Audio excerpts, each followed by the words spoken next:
Selamat siang, sahabat Hermina. Podcast kali ini kita bersama dengan narasumber, dengan dokter spesialis, dengan dokter Grace, spesialis bedah plastik dan rekonstruksi estetis.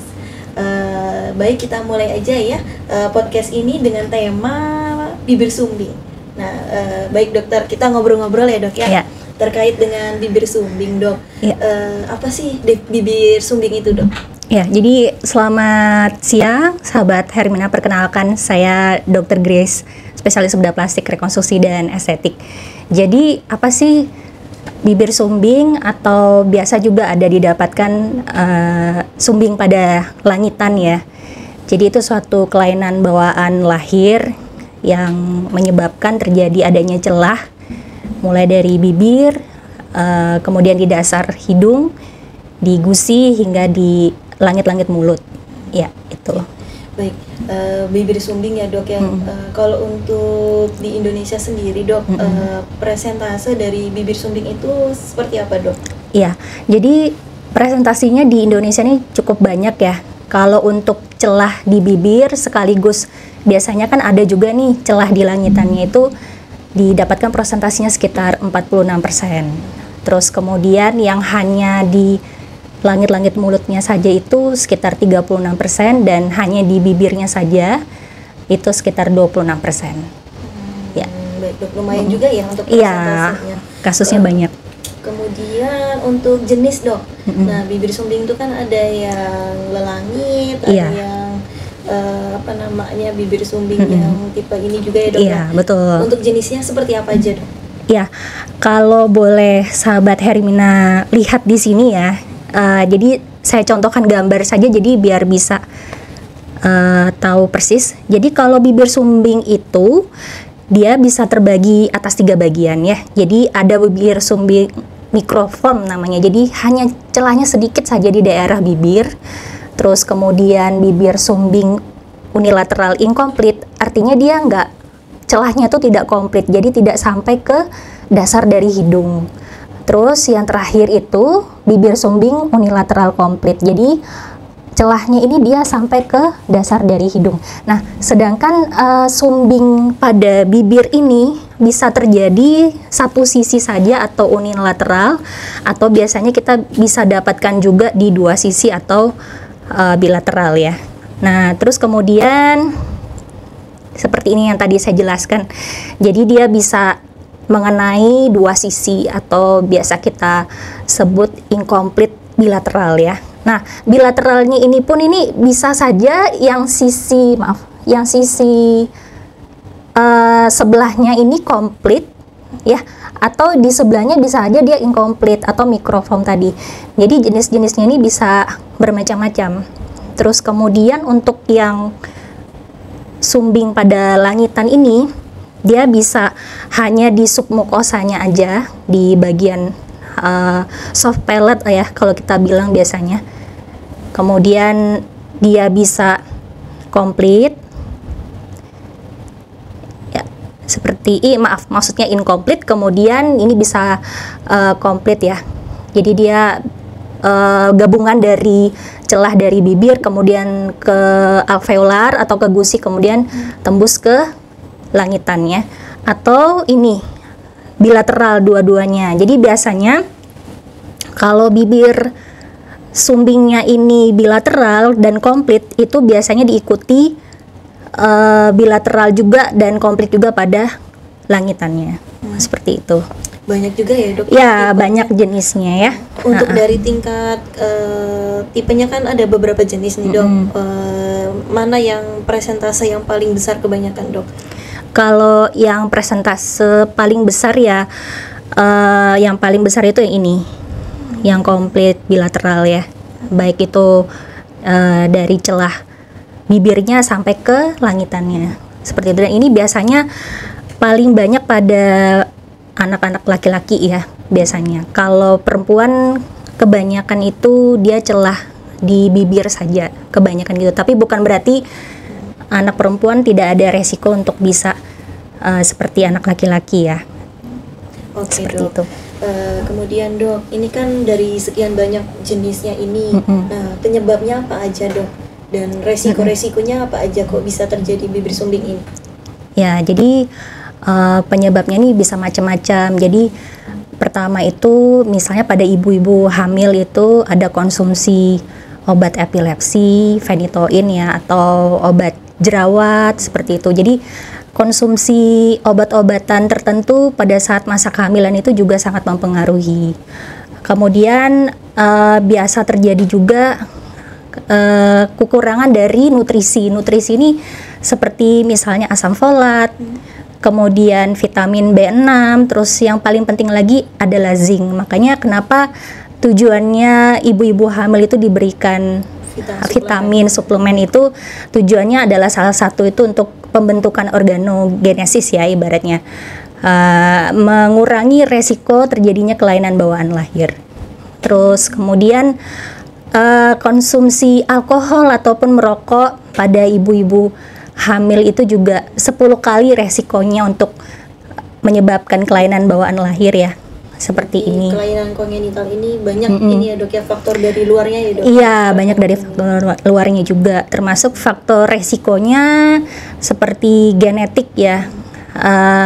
Kalau misalnya salah satu atau kedua orang tua ini, mohon maaf, dari lahir juga punya kelainan bawaan lahir seperti ini, resiko anak-anaknya mengalami hal yang sama itu juga besar. Kemudian misalnya ibunya selama kehamilan ada infeksi seperti toksoplasma ya, yang biasa banyak ditularkan pada hewan kucing ya, itu juga bisa menjadi salah satu faktor resikonya. Seperti yang itu. Paling sering apa dok? Resiko yang mana yang paling sering, genetika atau? Biasanya genetik ya. Jadi bukan hanya orang tua, mungkin seperti kakek nenek atau paman atau bibi ya, yang masih satu garis keturunan, yaitu biasanya ada faktor resikonya. Itu sebabnya kenapa pada saat pasien baru datang pertama kali itu kita juga perlu menganamnesa, mencari tahu apakah ada faktor genetik yang menyebabkan kelainan bawaan lahir pada anak ini. Seperti itu. Oke dok, kalau untuk deteksi dini dok, gimana cara tahu untuk deteksi dini, misalnya pada saat kehamilan atau pada saat setelah melahirkan, untuk mengetahuinya seperti apa dok? Jadi yang perlu kita ketahui, kenapa sih bisa terjadi bibir sumbing ini atau sumbing pada langitan ini, yang perlu kita ketahui bahwa pembentukan wajah ya itu dimulai pada saat minggu ke-4 sampai minggu ke-10 saat kehamilan ya, seperti itu. Jadi memang alangkah baiknya kalau misalnya di trimester awal sampai akhir itu ibu-ibu tuh rutin kontrol ya, kalau bisa sih USG ya. Jadi biar tahu kalau misalnya sudah ada kemungkinan nih bayinya tuh ada celah di bibir atau langitan, setidaknya sedari awal itu kita sudah concern ya, baik itu dokter kandungannya, terus kemudian nanti dokter bedah plastiknya juga ya, biar tahu kira-kira apa yang mau dilakukan terhadap pasien, termasuk nanti edukasi ke ibu dan ayahnya juga tentu ya, apa saja tahap-tahap yang akan dilakukan gitu.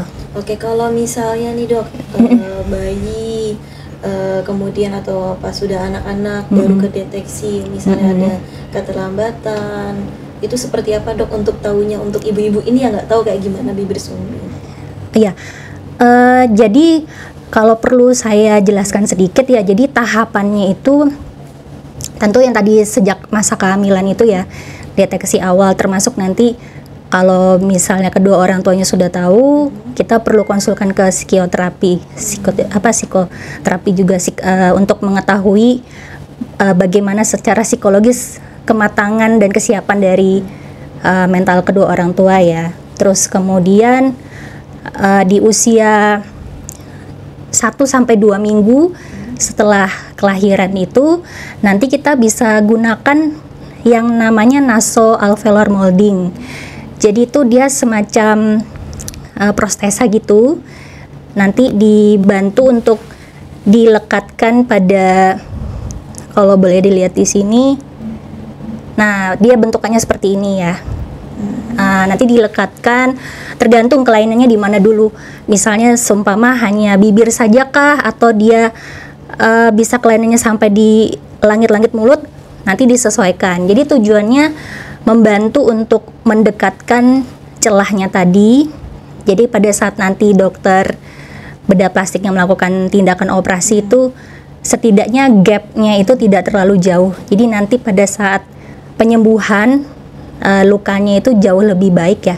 Bekas parutnya itu maksudnya lebih tersamar seperti itu, karena tidak ada ketegangan yang terlalu jauh yang kita harus, misalnya seperti ini ya, ini kan awalnya seperti ini, kemudian kita sudah berikan nasoalveolar molding, nanti lumayan celahnya itu dekat seperti ini.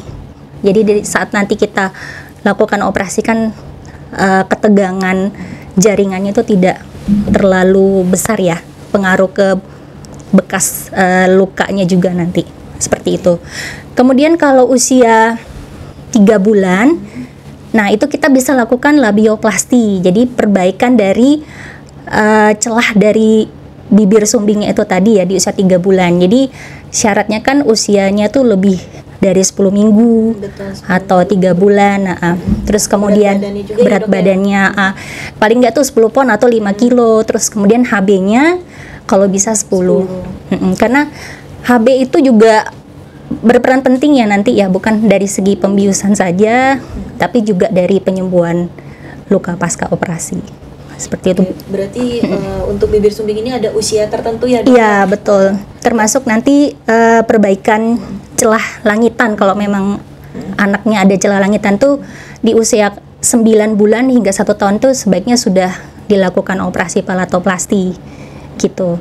Ya, untuk tahapannya nih, Dok, kan banyak nih untuk tahapan, nggak mungkin sekali terapi sembuh. Iya, Dok, betul. Ya. Iya. Tahapannya prosesnya banyak sampai umur berapa gitu ya, Dok ya? Bisa sampai 15 sampai 17 tahun. 17. Memang Ya. harus kolaborasi ya, Dok, Betul, ya. Mungkin multidisiplin dari betul, spesialis juga. Betul. Bukan hanya bedah plastik dan spesialis anak ya, Dok ya. Ya. Untuk spesialis apa lagi, Dok, untuk bibir sumbing ini biasa? Bibir sumbing biasa kita kolaborasi dengan dokter gigi ortodontis ya, tadi termasuk pembuatan 6 tadi yang nasoalveolar molding, terus kemudian nanti dengan dokter gigi spesialis konservasi gigi dan gigi anak ya terutama, karena kan anak-anak ya usia seperti itu banyak yang secara oral hygiene tuh belum baik seperti itu, nanti kan pengaruh juga ke penyembuhan luka. Ada namanya alveolar bone graft itu, misalnya contoh nanti ada celah di gusi sampai di langit-langit mulut, kan kita akan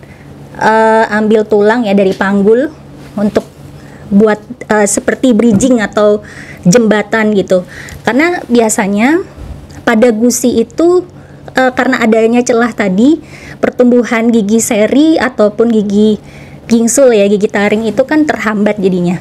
Kadangan dia tidak tumbuh sempurna giginya, ataupun kalaupun tumbuh tapi melenceng dari yang seharusnya seperti itu. Kita juga perlu beliau. Terus kemudian THT ya, karena resiko untuk terjadi infeksi pada telinga bagian tengah itu juga bisa terjadi. Jadi perlu observasi juga atau pemantauan dari spesialis THT. Kemudian bisa juga tadi psikolog juga ya diperlukan ya untuk pemantauan kesiapan secara mental. Seperti itu. Oke, Dok. Kemudian, Dok, kalau misalnya nih deteksinya udah terlambat nih, Dok, udah masuk usia 5 tahun, 6 tahun, bukan dari usia 3 bulan ke deteksinya, apakah itu berpengaruh terhadap kesembuhannya atau pengobatannya gimana, Dok? Ya, tentu pasti sangat berpengaruh ya, terutama untuk anak-anak yang harus dilakukan operasi palatoplasti atau perbaikan celah di langitan itu kan sebaiknya di usia 9 bulan hingga 1 hingga 2 tahun.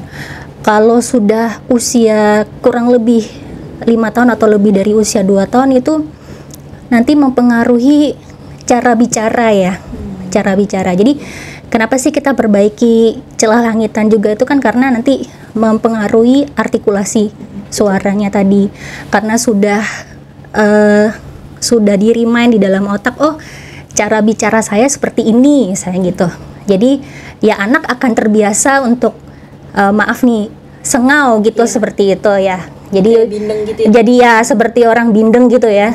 Jadi kalau sebaiknya kalau ayah atau ibunya sudah mendapati kelainan bawaannya nih sejak dini, itu akan lebih baik diperbaiki juga secara dini ya, biar nanti tidak terlambat lah, istilahnya seperti itu. Tetap bisa dilakukan, cuman ya ada resiko-resiko yang harus dijelaskan juga ya kepada orang tua.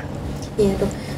Oke, nih terakhir ya dok ya. Ya. Kalau misalnya nih, kan banyak nih dari jenis-jenisnya ini, pasti akan ada keterlambatan dari pemberian nutrisi. Nah, bagaimana untuk tipsnya untuk pemberian nutrisi pada bibir sumbing ini dok? Ya, jadi buat ibu-ibu sebenarnya ada caranya ya, jangan terlalu khawatir dalam artian seperti ini. Posisikan anaknya itu 45 derajat ya, seperti itu. Kemudian Pada bisa saat makannya itu ya? pada dok? saat minum ya, minum. misalnya minum. Terus kemudian bisa diberikan dot khusus untuk anak-anak bibir sumbing atau Dot khusus yang konjelan. seperti apa dok? Dia bentuknya lebih panjang ya, jadi menyesuaikan dengan celahnya tadi itu. Atau kalau memang tidak ada pun itu bisa pakai dot biasa, tapi dilubangi ujungnya tuh, jadi dia lebih besar. Ujung yang bolongan kecil itu kan? Iya betul, dilubangi lagi biar dia lebih besar, karena kesulitan pada anak-anak dengan bibir sumbing ataupun langitan ini kan itu tadi, karena ada celah itu jadi dia kesulitan untuk menyedot seperti menghisap itu, ya, menghisap ya. Jadi perlu dibantu dengan cara seperti itu. Oke deh dok. Berarti topik bibir sumbing ini banyak untuk ilmunya, dan mungkin nanti jika ada keluarga atau tetangga atau siapapun itu, keluarga sendiri yang ada bibir sumbing, bisa dikonsulkan ke dokter spesialis anak terlebih dahulu, kemudian ke dokter bedah plastik, rekonstruksi dan estetik. Oke, terima kasih sahabat Hermina. Sekian podcast siang hari ini. Kita tutup. Mungkin ada pesan dan kesan dokter dulu sebelum ditutup. Ya, jadi pesan saya untuk ayah ataupun ibu dengan anak bibir sumbing atau celah di langitan, jadi tidak usah minder ataupun khawatir yang berlebihan ya, karena kasus ini memang tidaklah jarang, jadi banyak kasusnya di Indonesia. Jadi dengan deteksi sedini mungkin, kalau perlu dari saat kehamilan dan konsultasi ke dokter terkait yang tadi saya sudah jelaskan, itu bisa membantu untuk perawatan maupun nanti tindakan operasi yang akan dilakukan. Ya tentunya tidak ada mengurangi intelijensia anak ya, jadi hanya lebih ke fungsi dan estetiknya saja sih yang terganggu. Terima kasih. Oke. Baik, terima kasih. Kita tutup. Wassalamualaikum warahmatullahi wabarakatuh.